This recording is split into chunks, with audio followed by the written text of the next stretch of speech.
So hello students, this is linear inequality chapter we are going to start today, and it is related to class 11th. So today is the first session, and this chapter is very important. This plays a very important role in the various chapters in 12th class. ठीक है, important है, इसीलिए इसका basic चीज़ों से start करना बहुत ज़रूरी है. ठीक है, तो इस पर्टिकुलर सेशन में हम क्या करने वाले हैं, सबसे पहले मैं आपको वो बेसिक टर्म्स या basic concepts which will be use in this chapter we will study only those things. ठीक है, तो मैं सबसे पहले I am starting from the beginning. मैं बिल्कुल आपको स्टार्टिंग से लेके जा रहा हूँ कि मुझे सबसे पहले ये समझना है कि लीनियर का मतलब क्या है. देखिए, लीनियर का वर्ड सुनते ही आपके दिमाग में सिर्फ एक चीज़ आ जाती है निकल कर कि 10th क्लास में हमने पढ़ा है सर इसको. क्या है वो? Linear equations. जब लीनियर इक्वेशंस की बात आती थी तो आप x की वैल्यू निकालते थे या किसी एक पर्टिकुलर वेरिएबल की वैल्यू निकालते थे और वो एक यूनिक सॉल्यूशन देता था. राइट, x की जो वैल्यू होती थी वो एक यूनिक सॉल्यूशन देता था. फिर कुछ बच्चे कहेंगे सर लीनियर इक्वेशन में भी दो कैटेगरी हमने देखी है. क्या क्या कैटेगरी देखी है वो? एक तो linear equation in one variable देखा है और linear equation in two variables है. ठीक है, अब कुछ बच्चे कहेंगे सर फिर अगेन क्या यूज करना है हमें. देखिए, यूज उस वे में तो नहीं करेंगे डेफिनेटली, बट ये है कि हम उसको जरूर समझने की कोशिश करेंगे कि एक ऐसी इक्वेशन बनने वाली है जहाँ पर टू वेरिएबल्स का यूज होने वाला है. ओके, अब लीनियर इक्वेशन जब वन वेरिएबल की बात कर रहा हूँ, देखिए लीनियर इक्वेशन वन वेरिएबल हमेशा एक नंबर लाइन पर प्रेजेंट होता है. राइट, एक ये हमेशा एक नंबर लाइन को प्रेजेंट करेगा क्योंकि यहाँ पर एक ही वेरिएबल होता है. जब यहाँ पर दो वेरिएबल्स का यूज होता है तो हम इसको ग्राफिकल प्रेजेंटेशन देना स्टार्ट करते हैं. तो कॉन्सेप्चुअली हम करने यहाँ पर भी वही बात है, वही चीज हम यहाँ पर करेंगे, बट सबसे पहले हम समझ लेते हैं कि उसका कनेक्शन यहाँ पर कैसे सेट होने वाला है. राइट, तो हमने पहले ये समझा कि लीनियर इक्वेशन वन वेरिएबल हमें नंबर लाइन पर प्रेजेंट करना होता था. Linear equation in two variables we generally present on graph. Right, हम ग्राफ पर प्रेजेंट करते थे. एंड जब हम ये बातें करते थे तो हमारे पास कोई ना कोई यूनिक सॉल्यूशन यहाँ से भी मिलता था. और अगर मैं यहाँ से बात करता हूँ linear equation in two variables में, तो मुझे यहाँ से भी यूनिक सॉल्यूशंस मिलते थे. अगर मैं दो इक्वेशंस ड्रॉ करता था जो जहाँ पर इंटरसेक्ट करती थी वो हमारे लिए एक यूनिक सॉल्यूशन जनरेट है. राइट, ये था लीनियर इक्वेशन की बात. बट अगर मैं लीनियर इक्वेशन में से इक्वेशन वर्ड को हटाऊं या मैं पहले इसको समझने की कोशिश करता हूँ कि इक्वेशन का मतलब क्या है. इक्वेशन का मतलब जनरली बच्चों को पता है कि equal to means we are having one relation which is equal to something. मतलब एक ऐसा रिलेशन है जो किसी ना किसी के साथ इक्वल है. जैसे मैंने सपोज किया कि x + y is equal to 100. तो मैंने इट मींस कि मेरे पास दो वैल्यूज थी x एंड y और उन दोनों वैल्यूज का सम 100 हो गया. तो मैंने यहाँ पर एग्जैक्टली मैंने बताया है कि वो 100 होगा. मैंने वहां पर छुपाया नहीं है. राइट, लेकिन इनइक्वालिटी क्या करती है? इनइक्वालिटी कहीं ना कहीं उसको हाइड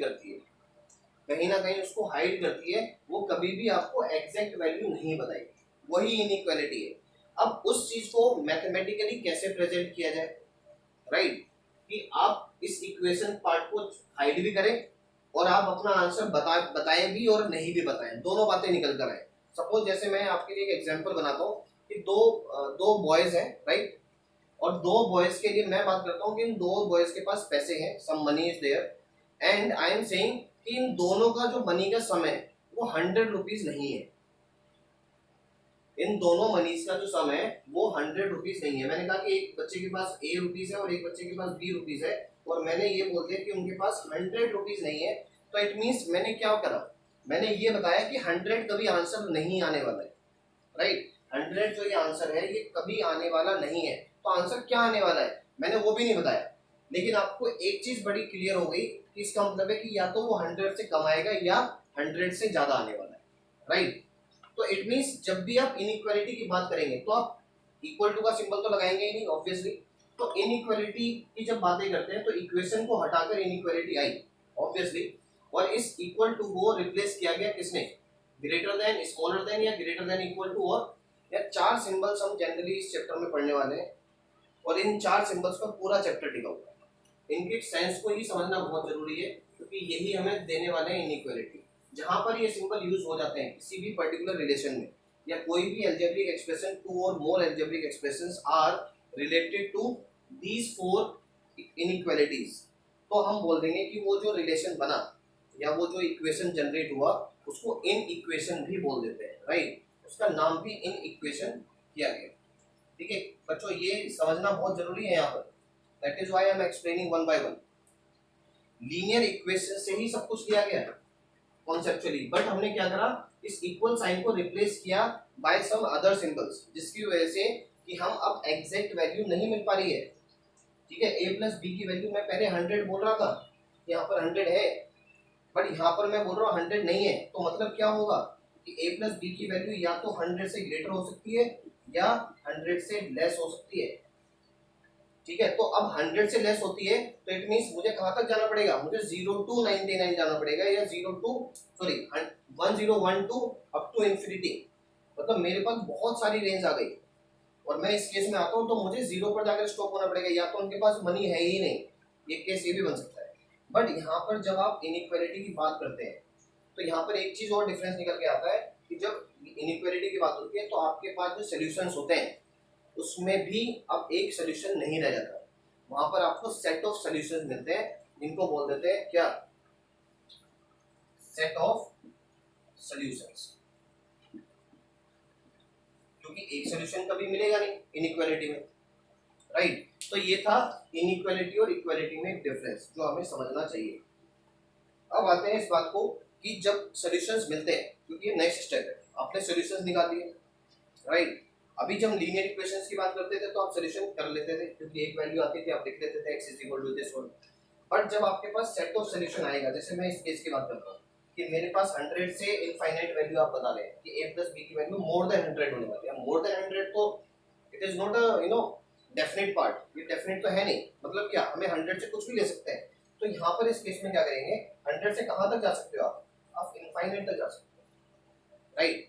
तो इस पर्टिकुलर आंसर को प्रेजेंट करने के लिए भी हमने डिफरेंट डिफरेंट प्रेजेंटेशन सीखी हैं, इस चैप्टर में सिखाएगा और हम सीखेंगे भी यहाँ पर। तो वो प्रेजेंटेशंस क्या क्या है वो भी हम डिस्कस करने वाले हैं। अभी सिर्फ आपको ये समझना था कि एक्चुअली में इक्वेशंस और इनइक्वालिटी में डिफरेंस क्या है। Now the next point is what are the various presentations to represent the solutions of linear inequalities, right. Now students, यहाँ पर जो मैंने बात कर रहा हूँ प्रेजेंटेशन की, देखिए जब भी आप सॉल्यूशंस की बात करते हैं, इन इक्वेशंस की एक चीज और भी खासियत मैं यहाँ पर डिस्कस करना चाह रहा था। इन इक्वेशंस का मतलब है जहाँ पर इक्वालिटी ना हो। इन इक्वेशंस में भी दो कैटेगरी बन जाती है, दो क्या आपके पास ज्यादा भी हो सकते हैं, we can not say to, कि हम बात करते हैं वन वेरिएबल, राइट, और we can say that two variable. क्या ऐसा भी हो सकता है कि लीनियर इनइक्वालिटी आपको मिले, क्वाड्रेटिक इनइक्वालिटी मिल जाए, जैसे लीनियर मिलता है ऐसे क्वाड्रेटिक भी हो, राइट, क्यूबिक भी हो सकता है। तो इट मींस बिल्कुल सेम वही पॉलिनोमियल की कैटेगरी हम अलजेब्रिक एक्सप्रेशंस की कैटेगरी लेने वाले हैं, बट हमने वहां पर इक्वालिटी की जगह पर इनइक्वालिटी डाल दिया। ठीक है, अब आते हैं कि सॉल्यूशंस को कैसे प्रेजेंट किया जाए। ओके, अब देखिए मैं यहाँ पर क्या दिखाना चाह रहा हूँ। सबसे पहले मैं ओपन इंटरवल क्लोज इंटरवल की बात करता हूँ कि सपोज मेरे पास कोई वैल्यू है और मैंने ये बोला कि एक पर्टिकुलर ओपन इंटरवल है, क्लोज इंटरवल आप कुछ भी ले सकते हैं। सपोज मैंने बोला कि 3 4 एक वैल्यू है x की, जो x है वो बिलोंग करता है 3 4 से। तो आप बोल देंगे कि यहाँ पर 3 है, ओके, यहाँ 4 है, तो इसकी वैल्यू यहाँ से यहाँ तक चली जाती है। मैं इसको 6 ले लेता हूँ, ज़्यादा और सही रहेगा, 6 लेंगे। फिर एक दूसरा पर्टिकुलर वैल्यू आ गया y, जिसकी वैल्यू डिपेंड कर रही है इसके ऊपर 4 एंड 6 मान लेते हैं, चलिए 7 ले लेते हैं, राइट। फिर इसका मतलब है कि 4 यहाँ है, 5 यहाँ कहीं आएगा, 7 यहाँ आ गया, इसकी वैल्यू यहाँ पर है, करेक्ट। अब देखिए यहाँ पर प्रेजेंटेशन क्या बनता है। अगर ये दोनों वैल्यूज एक ही वेरिएबल की है, एक ही इक्वालिटी की है, मतलब सपोज x प्लस वाई कोई रिलेशन बना, सपोज कोई भी मैंने c ले लिया फॉर एग्जांपल, इनइक्वालिटी का सिंबल लगा, और यहाँ से ये दो रिलेशंस बन के आ रहे हैं, x की वैल्यू जनरेट हो रही है, y की वैल्यू जनरेट हो रही है। तो इस केस में क्या होगा, अगर मुझे x और y का एक कॉमन सोल्यूशन निकालना हो जो दोनों में हो, तो आप देखें कि यहाँ से यहाँ तक एक ये गया और यहाँ से ये यहाँ तक गया है, तो इट मीन्स ये वाला जो पार्ट है दिख रहा है आपको, जो कवर्ड हुआ, सिर्फ इतना रीजन कॉमन है जो दोनों में है। तो इसका मीनिंग क्या बनता है कि 4 to 6 एक कॉमन सोल्यूशन माना गया, जिसको जनरली अगर वेन डायग्राम की हेल्प से बात करें तो ये कहीं ना कहीं कुछ ऐसा भी प्रेजेंट करता है स्टूडेंट्स, इंटरसेक्शन। अब कुछ बच्चे कहेंगे सर इंटरसेक्शन भी यहाँ पर इंक्लूड हो गया, बिल्कुल हो गया। यूनियन का भी इंक्लूजन होता है, वो कब होगा जब यहाँ पर कुछ कॉमन होगा ही नहीं, मतलब ये अलग इंटरवल ले रहा है और ये अलग इंटरवल ले रहा है, दोनों इंटरवल में कुछ भी क्लैश नहीं होगा, तो वहां पर हम क्या करेंगे भाई, यूनियन का कंपोजिशन ले लेंगे। तो यहाँ पर ये समझना बहुत जरूरी है कि आपके पास बहुत सारी नॉलेज होनी चाहिए इस पर्टिकुलर चैप्टर के लिए, राइट। अब आते हैं ओपन इंटरवल। सपोज मैंने स्टूडेंट ये बोला आपको कि x raise to the power x is greater than 5 for example, right. इसको नंबर लाइन पर अगर मुझे प्रेजेंट करना है तो मैं क्या करूंगा, ये 5 है तो मुझे क्या बोल रहा है कि 5 से ग्रेटर हो जाओ, मतलब इधर की साइड जाना है, राइट। ऐसे क्या मुझे 5 इंक्लूड करना है, नहीं करना है, क्योंकि 5 से ग्रेटर चाहिए, तो मैं इसकी जगह पर एक ऐसे एम्प्टी बॉल, मैं एक होलो एक सर्कल ड्रॉ कर दूंगा जो प्रेजेंट करेगा कि 5 को इंक्लूड नहीं करना है। तो ये इसका प्रेजेंटेशन है ऑन नंबर लाइन। अगर देखा जाए ये और ये एक ही चीज है, मैं ओपन इंटरवल का ही प्रेजेंटेशन यहाँ दे रहा हूँ, राइट। अब मैं यहाँ पर बात करता हूँ कि सपोज x की वैल्यू बन जाती है ग्रेटर देन और इक्वल टू 5, तो इस केस में क्या हो जाएगा स्टूडेंट्स कि मैं 5 लूंगा और इसने मुझे ये भी बोलते हैं कि 5 ले सकते हो, तो इसका मतलब है मैं यहाँ पर एक फील्ड बॉल, उसको ये हमने इंडिकेट किया है, this is our this is for our help, कि हम हमारी हेल्प के लिए फायदा हो गया कि हमें समझ में आया ओके कि ये फील्ड है, इसका मतलब है कि ये नंबर भी आने वाला है। इसको कभी कभी क्रिटिकल पॉइंट भी बोलते हैं, जब आप रूट्स निकालते हैं लीनियर इक्वेशन में या क्वाड्रेटिक इक्वेशन में, तो जो रूट्स होते हैं यहाँ पर उनका नाम बोला गया क्रिटिकल पॉइंट, राइट, क्योंकि वो ऐसे क्रिटिकल पॉइंट है जो एक्चुअली में उस एक्सप्रेशन को जीरो बना दें, राइट। जीरोस रूट्स वो यहाँ पर क्रिटिकल पॉइंट के नाम से फेमस होते हैं। वो हमें चेक करना है कि क्या वो क्रिटिकल पॉइंट हमें इंक्लूड करना है या नहीं करना है। अगर करना है तो हम उसको फील्ड करके प्रेजेंट करेंगे, नहीं करना है तो हम उसको व्हाइट बोर्ड मतलब होलो बॉल के तौर पर यहाँ पर पुट कर देंगे, राइट। तो ये नंबर लाइन पर प्रेजेंटेशन बनता है। ग्राफिकल जब प्रेजेंटेशन करेंगे आप, ग्राफिकल मतलब ग्राफ पर, तब आपको 2 इक्वेशंस की रिक्वायरमेंट होगी। कर तो आप 1 इक्वेशन भी सकते हैं, कोई प्रॉब्लम नहीं है। तो उस केस में क्या करना है आपको कि आपको 2 वेरिएबल चाहिए होंगे। जब ग्राफिकल प्रेजेंटेशन करते हैं तो आपको 2 वेरिएबल की इक्वेशंस की रिक्वायरमेंट है, क्योंकि ग्राफ जो होता है वो 2 डायमेंशनल बात करता है। आपको उसके लिए एक एक्स एक्सिस चाहिए और एक वाई एक्सिस। इस एक्स एक्सिस का मतलब है कि this one axis will work for one variable and second axis will work for the second variable, मतलब इसके लिए दूसरा वेरिएबल चाहिए, ये दूसरे वेरिएबल के लिए काम करता है। तो इसीलिए ग्राफ का मतलब है कि जहां पर 2 वेरिएबल्स हो। अगर सिंगल वेरिएबल है तो फिर हमें नंबर लाइन पर ही काम करना पड़ेगा, ठीक है। तो ये था इसका प्रेजेंटेशन की बात। जब आप प्रेजेंट करेंगे तो किस तरह से प्रेजेंट कर सकते हैं, ठीक है। अभी हम कुछ एग्जांपल्स लेंगे, आपको और ज्यादा इसको क्लैरिटी होगी कि एक्चुअली में सॉल्यूशंस कैसे और निकाले जा सकते हैं, राइट। अब आते हैं नेक्स्ट पॉइंट पर students, union intersection is clear to you. Now I am coming to the next part. Next part is the rule number 1, 2, 3. There are some specific rules which we have to use. I am telling you. ठीक है, rule number 1 और rule number 2 की जो बात करने जा रहा हूँ, उससे पहले मैं सिर्फ आपको फिर अगेन इक्वेशन पर लेकर जाऊंगा कि जब इक्वेशन आपके सामने होती थी, सपोज मैंने बोला कि x is equal to 3, right, और मैंने ये बोला कि अगर मैं इधर 2 ऐड कर देता हूँ, इधर 2 ऐड कर देता हूँ, तो भी ये एक्चुअली इक्वल ही रहता है, राइट। अभी भी जब आप x की वैल्यू जनरेट करेंगे तो आपको 3 मिलने वाली है। मतलब अगर equal is added on both side या सब्ट्रैक्टेड फ्रॉम बोथ साइड, तो वो जो वैल्यू होती है वो सेम होती है। ये रूल था, ये रूल यहाँ पर भी है स्टूडेंट्स, यहाँ ध्यान रखिएगा। व्हेन इक्वल इज एडेड और सब्ट्रैक्टेड, ठीक है। सब्ट्रैक्टेड में मैं यहाँ यूज कर रहा हूँ फ्रॉम, क्योंकि फ्रॉम से फ्रॉम करना है, ठीक है, इससे किसी दूसरे को सब्ट्रैक्ट नहीं करना है। इस केस में मैं बताऊंगा क्यों ऐसा बोल रहा हूं मैं। व्हेन इक्वल इज एडेड और subtracted from both side, so there is no effect on inequality, inequality पर कोई इफेक्ट नहीं आता है उसके साथ। क्यों कह रहा हूँ मैं, इस बात को समझने की कोशिश करते हैं। जैसे फॉर एग्जांपल मैं बात करता हूँ x इज लेस देन 5, या मैं ऐसे ले लेता हूँ कि 4 इज लेस देन 5, नंबर से प्रेजेंट करना आपके लिए थोड़ा इजी रहता रहेगा। अगर मैं बात करता हूँ इसमें 4 + 2 और मैं यहाँ पर भी 5 + 2 कर देता हूँ, आपको डेफिनेटली यहाँ पर मिलेगा 6 और यहाँ मिलेगा 7। इक्वालिटी का इनइक्वालिटी का साइन अभी तक चेंज नहीं हुआ, इट मींस ऐड करने पर कोई चेंज नहीं होगा, राइट। अगर मैं 4 में से 2 माइनस कर देता हूँ, अब देखिए सब्ट्रैक्ट कर रहा हूँ गिवन नंबर में से, माइनस कर दिया, देखिए इस बार भी चेंज नहीं हुआ, अब भी ये बिल्कुल ठीक है। बट मैं कहता हूँ कि 2 is not subtracted from this number is subtracted from some other number. Suppose मैंने बोला कि ये 2 - 4 कर दिया जाए। अब यहाँ पर देखिएगा, इसको मैं बता देता हूँ -2 एंड -3। अब आप बताएं कौन ग्रेटर, -2 ग्रेटर और -3 ग्रेटर। अब यहाँ पर आपको यहाँ सोचना पड़ेगा आपको कि कौन ग्रेटर बैठने वाला है, क्योंकि जितना नंबर स्मॉलर होता है वो उतना ग्रेटर होता चला है इस केस में। तो इसका मतलब क्या, ये ग्रेटर, करेक्ट। तो आपकी इक्वालिटी क्या हो गई, चेंज हो गई इस केस में। तो आपको ध्यान रखना है कि सब्ट्रैक्टेड फ्रॉम मतलब आप जो वैल्यू होंगी वहां से सब्ट्रैक्ट करने वाले हो वैल्यू को। अगर आप उल्टा कर देते हो उस रिजल्ट को तो ये फेल हो जाता है।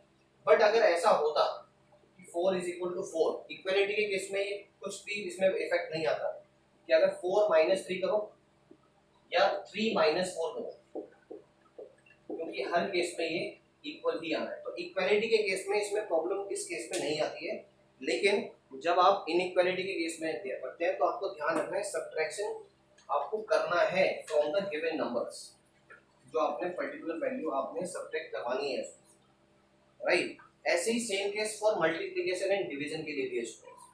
मल्टीप्लिकेशन एंड डिवीजन, ठीक है, मल्टीप्लिकेशन करें या डिवीजन करें और उससे साइन पर कोई इफेक्ट नहीं आने वाला, इनइक्वालिटी के साइन चेंज नहीं होते, राइट। एक जगह पर चेंज हो सकते हैं, किस केस में चेंज होगा वो भी हम समझते हैं कि सपोज आपने बोला कि 4 इज ग्रेटर देन 3, आप बोल रहे हैं 2 से मल्टीप्लाई कर देते हैं, 6, नो चेंज। बट अगर मैं बोलता हूँ डिवाइड कर दें इसमें से तो भी नो चेंज। बट अगर आपने उल्टा कर दिया स्टूडेंट्स, तब ये ध्यान रखिएगा उल्टा हो जाएगा। डिवीजन के केस में भी अगर डिवीजन को रेसिप्रोकल वे में बात किया जाए कि अगर 4 ग्रेटर देन 3 है तो 1/4 लेस देन 1/3 हो जाएगा। ये बिल्कुल ध्यान रखने वाली बात है, बहुत ही इंपॉर्टेंट पार्ट है, बहुत काम आता है। ऐसे ही माइनस के केस में मैं दिखा देता हूँ कि अगर 4 ग्रेटर देन 3 है तो -4 लेस देन -3 हो जाएगा। माइनस भी इस पर्टिकुलर साइन को चेंज करता है और अपॉन भी इस पर्टिकुलर इनइक्वालिटी को रिवर्स गियर में डाल देता है, राइट। ये समझना बहुत जरूरी है, क्योंकि अगर ये समझ में आती है चीजें, छोटे छोटे बेसिक चीजें हैं जो इनइक्वालिटी में प्रॉब्लम करती ही करती है, इनके बाद ये प्रॉब्लम्स खत्म हो जाएंगी।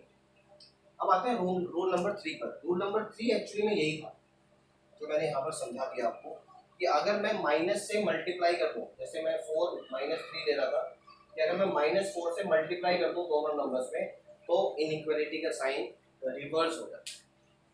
तो ये कुछ रूल्स हैं जो स्पेसिफिक हैं और इनका यूज हम करने वाले हैं, क्योंकि कुछ ऐसे चीजें हैं जो इक्वेशन से थोड़ी अलग हटकर है, तो मैंने वो इसलिए यहाँ पर इसको एक्सप्लेन करने की कोशिश की। Now, students, we will take some examples so that you can understand like कि how can we find the solutions। अब उसी के थ्रू आपको ज़्यादा मतलब आपको नॉलेज क्रिएट होगी कि आपको एग्जैक्टली करना क्या है। देखिए स्टूडेंट्स, क्वेश्चन नंबर 1 पर हम देखते हैं। पहले क्वेश्चन नंबर 1 में अगर बात करते हैं तो क्वेश्चन नंबर 1 को थोड़ा सा ऑब्जर्व करने की कोशिश करते हैं। 4x - 12 इज ग्रेटर देन और इक्वल टू 0। ओके, जब भी ये वाले क्वेश्चन आप करेंगे, आप एक चीज को दिमाग में रखें कि आप सोचें आप इक्वेशन ही कर रहे हैं, अल्टीमेटली इक्वेशन ही है, बट वहां पर थोड़ा सा चेंज हुआ है जो इनइक्वालिटी की वजह से। तो रूल्स भी वही यूज हो रहे हैं हमारे, क्योंकि एडिड और सब्ट्रैक्शन भी हम वही काम कर रहे हैं, डिवीजन और मल्टीप्लिकेशन भी वही कर रहे हैं। इट मींस रूल्स तो वही यूज करने वाले हैं फॉर ट्रांसपोजिशन, क्योंकि जो एडिशन ऑफ नंबर और subtraction of from a number, multiplication, division, ये सब क्या है, ये ट्रांसपोजिशन ही तो है, ट्रांसपोजिशन मेथड जिसको हम बोलते हैं छोटी क्लास में। अब यहाँ पर बात करते हैं स्टूडेंट, जब हम 4x की वैल्यू सपोज ओके आप सोचिए कि ये इक्वल है, मैं आपके लिए थोड़ा सा इजी करता हूँ, तो ये क्या देने वाला है वैल्यू? अब बच्चे कह देंगे सर ये तो 3 देने वाला है। अगर मैं इसको ग्राफ पर प्लॉट करता हूँ तो सपोज 3 यहाँ पर है, ये 2, ये 1 और ये 0, तो इसका मतलब है कि 3 इसका बिल्कुल एग्जैक्ट वैल्यू है, बिल्कुल ठीक है, कोई प्रॉब्लम नहीं। मतलब अगर यहाँ इक्वालिटी है तो राइट, बट अगर मैंने यहाँ पर इसको ग्रेटर देन कर दिया स्टूडेंट्स, तो इस केस में क्या बोला गया कि ग्रेटर भी हो सकता है और इक्वल भी हो सकता है। मतलब जो x की वैल्यू है वो इक्वल टू 3 तो है ही, और it can be greater than 3 also. तो यहाँ पर हमारे सामने दो केसेस हो गए, मतलब आपको यूनियन करना पड़ेगा। यूनियन मीन्स आपको 3 तो लेना है और साथ में जो 3 से ग्रेटर है वो सारे सॉल्यूशंस भी आपको इंक्लूड करने पड़ेंगे। तो इसका मतलब जब इक्वालिटी की बात होती है तब हम एक पर्टिकुलर पॉइंट पर घूमते हैं, और जब इनइक्वालिटी की बात होती है तो या तो हम 3 के इधर जाते हैं या 3 के इधर जाते हैं, मतलब उस सॉल्यूशन के इधर जाएंगे या इधर जाएंगे। क्यों? क्योंकि इनइक्वालिटी का काम ही यही है। इनइक्वालिटी कहती है कि मैं इक्वल नहीं हूँ उस पॉइंट के साथ, अगर हूँ भी तो मेरे सामने कुछ और कंडीशंस भी जुड़ी हुई हैं, राइट। जैसे यहाँ पर ग्रेटर देन जुड़ गया, किसी में लेस देन जुड़ेगा, और हो सकता है इक्वालिटी ना भी जुड़े, तो दोनों चीजें हो सकती है। तो इस केस में अगर मैं इस पर्टिकुलर पार्ट को ग्राफ में प्लॉट करने की ट्राई करते हैं तो ये 3 है, 3 पर ये मुझे कैसे बोल देगा, ये सीधा मुझे फील्ड बोल देगा। क्यों? क्योंकि 3 को भी लेकर चल रहा हूँ, और साथ में मुझे कहाँ तक जाना है, मुझे जाना है इनफाइनाइट तक।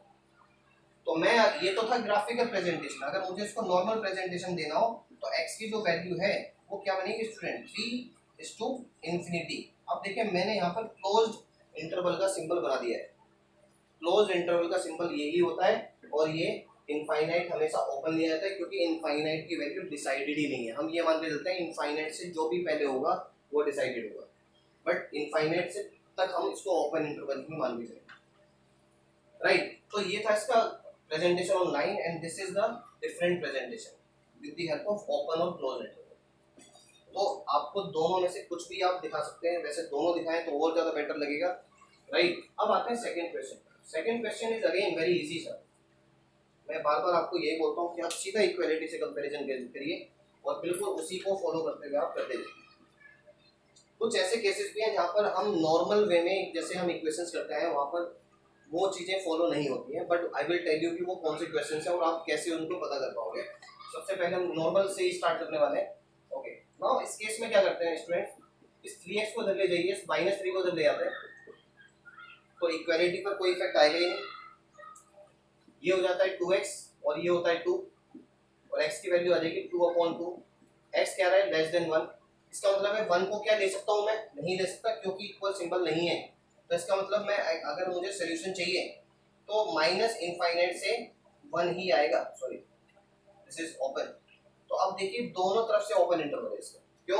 क्योंकि 1 पर ये क्लोज हुआ ही नहीं, क्लोज होता तो 1 भी इंक्लूड होगा, राइट। तो ये बिल्कुल समझने वाली बात है। इसको अगर मुझे ग्राफ पर प्रेजेंट करना है तो मैं क्या करूंगा, मैं 1 लिखूंगा और 1 पर बना दूंगा व्हाइट बोर्ड स्टूडेंट्स, बिल्कुल मतलब एम्प्टी बोर्ड, राइट, और इसको यहाँ तक दिखा दूंगा 1 से लेस। ओके, थर्ड क्वेश्चन बड़ा interesting question. 5 is greater than और equal to 5, is it true और फॉल्स? अब देखिए हमने तो यही सुना है कि 5 हमेशा 5 के साथ इक्वल होता है, बट हमने ये भी सुना है कि इसका मतलब क्या होता है। क्या होता है इसका मतलब? इसका मतलब होता है ये, इसका मतलब ये है ग्रेटर देन और इक्वल टू। और लगाया मतलब दोनों में से कोई भी एक कंडीशन सेटिस्फाई होनी चाहिए, राइट। अगर दोनों में से कोई भी एक कंडीशन सेटिस्फाई है तो आप डेफिनेटली बोल दोगे कि बिल्कुल ठीक है, और आपको पता है कि ये कंडीशन सेटिस्फाई हो रही है, यस। अगर ये ऐसा होता तो ये फॉल्स हो जाता है स्टूडेंट्स, क्योंकि ये कभी भी ट्रू हो ही नहीं सकता। बट अगर मैंने इक्वालिटी का साइन लगा दिया नीचे तो इसका मतलब है मुझे ये वाली कंडीशन तो सेटिस्फाई नहीं हो रही, बट ये मेरे लिए सेटिस्फाई हो रही है, तो मैं इसको ट्रू बोल दूंगा, राइट। तो इसमें ये बड़ा स्पेसिफिक पार्ट है जो आपको समझना है, राइट। अब आते हैं नेक्स्ट पार्ट पर। नेक्स्ट पार्ट क्या है, 4x + 6 नॉर्मल जैसा आप करते हुए आए हैं, मैं कुछ अलग से स्पेशल नहीं कर रहा हूँ। अब देखिए 4x में से इसको 6x को आप इधर लेके जाइए और -12, और ये बनता है -4, यहाँ से मिलता है, इसको इधर लेके जाएंगे तो +4। ये होता है -2x और -8। अब देखिए यहाँ पर बात करते हैं। अब अगर बाय द वे यहाँ इक्वालिटी होता तो हम माइनस से माइनस कैंसिल कर देते, कोई प्रॉब्लम नहीं आती, क्योंकि इक्वालिटी में कुछ फर्क नहीं पड़ता है। बट मैंने आपको बताया था इनइक्वालिटी के केस में क्या होगा कि जैसे ही आप माइनस हटाएंगे ये वाला साइन अपना डायरेक्शन चेंज करेगा। ये लेस देन था, अब ये ग्रेटर देन वाली डायरेक्शन ले गया। सो x इज 8/2, मतलब क्या, x is greater than equal to 4, मतलब क्या कि 4 भी ले सकते हो और 4 से ग्रेटर भी ले सकते हो। तो मतलब क्या बना आपका interval, 4 and up to infinity. तो 4 पर मैंने क्लोज इंटरवल मेंशन कर दिया है, करेक्ट। तो ये क्वेश्चंस बहुत ही मतलब इंटरेस्टिंग क्वेश्चंस मैं कह सकता हूँ। I am telling you the truth, क्योंकि इन क्वेश्चंस को जितना आप प्रैक्टिस करोगे आपका दिमाग उतना ही ओपन होता जाएगा, सारे दरवाजे खुलते जाएंगे, आपकी थिंकिंग लेवल बढ़ेगा, right. So now next questions I am writing on the board. Now class students ये देखते हैं क्या क्या बनता है। इसमें तो बड़ा सिंपल सा है, इसमें कुछ आपको हार्ड एंड फास्ट कुछ भी नहीं है, एक्सप्रेशन थोड़ा बड़ा है, बट आपको सोच के ये चलना है कि इक्वल टू है यहाँ पर, एंड लास्ट में आप समझेंगे कि फिर ये एक्चुअली इक्वल नहीं है, ग्रेटर देन इक्वल है, और अकॉर्डिंगली फिर हम सेट ऑफ सॉल्यूशन निकालेंगे। नाउ इस केस में हम क्या करेंगे स्टूडेंट्स, सबसे पहले आप एक्स वाले पार्ट को तो आप एक ही तरफ करो जो आप बचपन से करते हुए आए हो, राइट। अब यहाँ पर आपको क्या मिलता है, एलसीएम मिल जाता है 12, ठीक है। ये मिलेगा 6x - 9 और ये मिल जाता है -3। इस केस में आपको -10x ऊपर से मिल जाएगा और -9 और ये 12। अब देखिए कांस्टेंट है, कांस्टेंट को इधर पहुंचा देंगे, क्योंकि अगर मैं इसको ये भी बोलता हूँ क्या मल्टीप्लाई बाय 12 तो भी मैं गलत नहीं हूँ, क्योंकि मल्टीप्लिकेशन मैंने अभी आपको रूल बताया था, रूल नंबर 2, कि मल्टीप्लिकेशन आप किसी भी नंबर से कर सकते हैं, ठीक है। तो यहाँ पर तो ये केस बन गया और मेरे लिए यहाँ पर मिला मुझे 36। अब देखिए 10x की वैल्यू, अब ये इक्वलिटी का माइनस से इधर जाएगा, -36 + 9 एंड 10x कितना मिल जाता है यहाँ पर, आप देखें 27, वो भी माइनस का। अब देखिए माइनस फिर आ गया है, माइनस में मैंने आपको बताया जैसे ही माइनस हटाएंगे आप क्या हो जाएगा, ये उल्टा हो जाता है, और उल्टा होते ही आपको 10x की वैल्यू लेस देन 27 मिलनी स्टार्ट हो गई और x की वैल्यू हो जाती है 27/10। तो इससे क्या पता लगा स्टूडेंट, जब मेरा x का सेट ऑफ सॉल्यूशन मैं निकालूंगा तो माइनस इनफाइनाइट तो जाना ही जाना है उसको, और कहाँ से स्टार्ट होगा, स्टार्टिंग को 27/10 से देगा क्लोज इंटरवल के साथ, क्योंकि 27/10 के साथ इक्वलिटी भी बना रहेगा, करेक्ट। तो ये इस पर्टिकुलर सम का सॉल्यूशन, तो ये सेट ऑफ सॉल्यूशन इस तरह से आप निकाल सकते हैं। Now I am coming to the next point.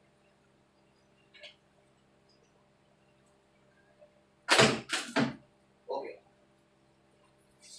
oh one mistake is here students, please check, this is actually -6 and this will be 72, so you can correct it, and this will be 63।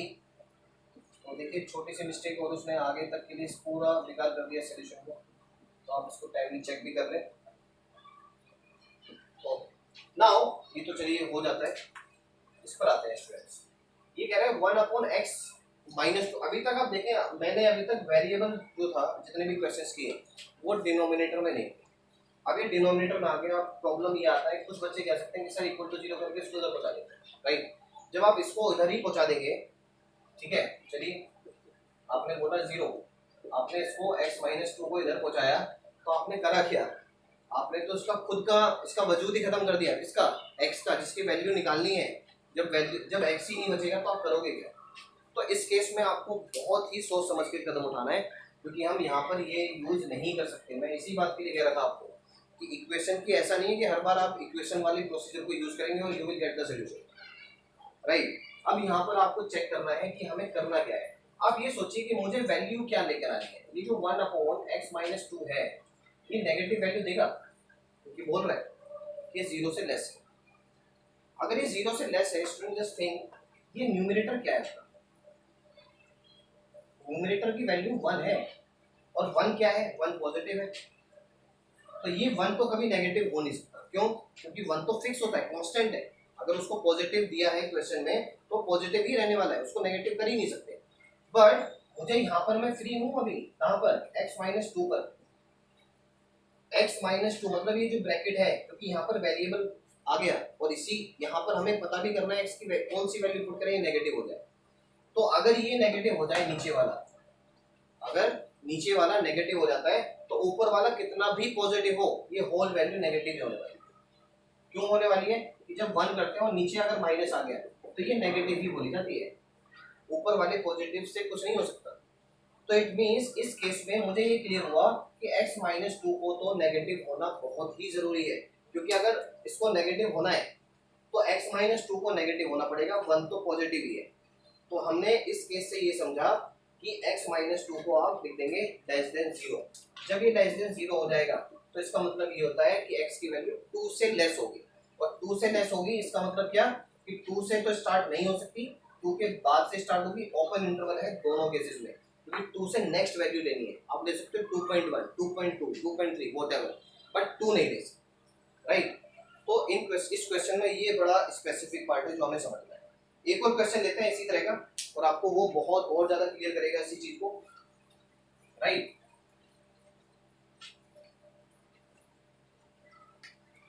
Okay, now जो next question मैं student ले रहा हूँ वो एक और ले लेते हैं कि ले लेते हैं x प्लस 1, ठीक है, and x plus 2 and greater than equal to 1। अब देखिए इस केस में क्या है, इस केस में बाय द वे आप कहते हो कि सर ये तो ठीक है, जीरो तो नहीं बन रहा, बिल्कुल नहीं बन रहा, ठीक है। तो कुछ बच्चे कहेंगे सर अब तो ले सकते हैं, बिल्कुल ले लो, लेने में कोई बुराई नहीं। ओ फेल हो गया क्या सर, ये तो कैंसिल हो गया। तो स्टूडेंट यहाँ पर यही समझना है कि यहाँ पर भी आप नहीं ले सकते थे, राइट। तो क्वेश्चन में जब आप करने बैठेंगे तो आपको ऑटोमेटिकली आपको एक गलत ट्रैक पर आप चले जाओगे, आपको पता लग जाएगा, आप तुरंत वापस आ सकते हैं। तो इस केस में भी आपको समझना है कि क्या करना चाहिए फिर इस केस में। देखिए इस केस में आपको कुछ और करना है, आप एक काम कर सकते हैं, माइनस 1 को इधर ले आइए, इधर 0 पुट कर दीजिए, तो आपको कुछ ना कुछ बेनिफिट जरूर मिलेगा। अब देखिए क्या मिलने वाला है, जब आप एलसीएम लेंगे, तो यहाँ पर मिलेगा x प्लस 2 और x कैंसिल हो जाएगा ऊपर, माइनस एक्स माइनस 2, लेकिन x प्लस 2 अभी भी नीचे बैठा हुआ है। तो आप देखेंगे तो ये आता है minus 1 upon x plus 2 greater than equal to 0। अब देखिए यहाँ पर माइनस 1 है, कोशिश करो माइनस हट जाए। माइनस अगर मुझे माइनस हटाना है तो मुझे फिर इक्वलिटी चेंज करनी पड़ेगी, क्योंकि माइनस से अगर मैं पूरे इसमें मल्टीप्लाई करता हूँ तो जीरो रहने वाला है, लेकिन ये पॉजिटिव हो जाएगा और इसकी वजह से ये इक्वलिटी ऐसी बन गई। अब ये इक्वलिटी चेंज हो गई आपकी। अब आपको क्या समझना है कि ये मुझे लेस देन और इक्वल टू 0 लाना है, बिल्कुल सेम यही केस बन गया। देखिए अब 1 तो कभी हो नहीं सकता क्योंकि 1 तो ऑलरेडी पॉजिटिव है, तो कौन बनाएगा इसको, नेगेटिव या 0 ही भी। अच्छा ओके क्लास, एक चीज और भी है, x प्लस 2 कभी भी 0 भी नहीं बन पाएगा। क्यों नहीं बन पाएगा, क्योंकि अगर ये 0 बन गया तो ये अनडिफाइंड हो गया, क्योंकि अगर मैं x की वैल्यू यहाँ पर इस केस में -2 पुट भी कर देता हूँ तो ये 1/0 देता है जो अनडिफाइंड है। तो इसका मतलब है, इससे एक चीज और पता लगा कि जो ये इक्वालिटी दी हुई है ये हमें फंसाने के लिए दी हुई है, ये एक्चुअली में इक्वालिटी हो ही नहीं सकती। यहाँ पर पॉसिबल है, इम्पॉसिबल वाली चीज हो गई है। नेक्स्ट तो इम्पॉसिबल बन गया ये, क्यों बना, क्योंकि 1 कभी 0 हो नहीं सकता, क्योंकि एक्चुअली में न्यूमरेटर 0 होगा तो ही 0 माना जाएगा ये, और 1 0 कभी होगा नहीं। तो इसका मतलब है कि ये एक्चुअली में जो 1/x+2 है इसको आप चाहें तो ऐसे लिख लें तो भी ये गलत नहीं है, राइट। ओके नाउ x+2 की वैल्यू क्या होगी फिर यहाँ पर, वही नेगेटिव होगी ऑब्वियसली। 1 तो नेगेटिव हो नहीं सकता, तो इट मींस इसको ही नेगेटिव होना पड़ेगा। और ये नेगेटिव कब होगा, जब ये -2 से लेस होगा, और -2 से लेस का मतलब है कि -2 टू -इनफाइनाइट इसको जाना पड़ेगा, और -2 पर भी ये ओपन इंटरवल क्रिएट करेगा, right. So class, this was the exercise related to the basic part how you will find the solutions. ठीक है, अब आई होप कि ये पर्टिकुलर कॉन्सेप्ट आपको आ गया है समझ में। अब आप आई थिंक इसके जो इनिशियल क्वेश्चंस हैं वो आप कर सकते हैं। So in the next lecture we will just try to understand कि अगर मुझे इसका ग्राफ बनाना हो, 2 इक्वेशंस हो, तो उसका ग्राफ कैसे बनाया जाएगा, राइट। और कुछ हम डिफिकल्ट क्वेश्चंस लेंगे, और फिर एक वेव वेवी कर्व मेथड आता है जिसके थ्रू आप इसी तरह के जो क्वेश्चंस हैं इनको आप बिल्कुल चुटकियों में निकाल सकते हो with the help of number line, right. So till then thank you so much for watching this video and keep practicing students.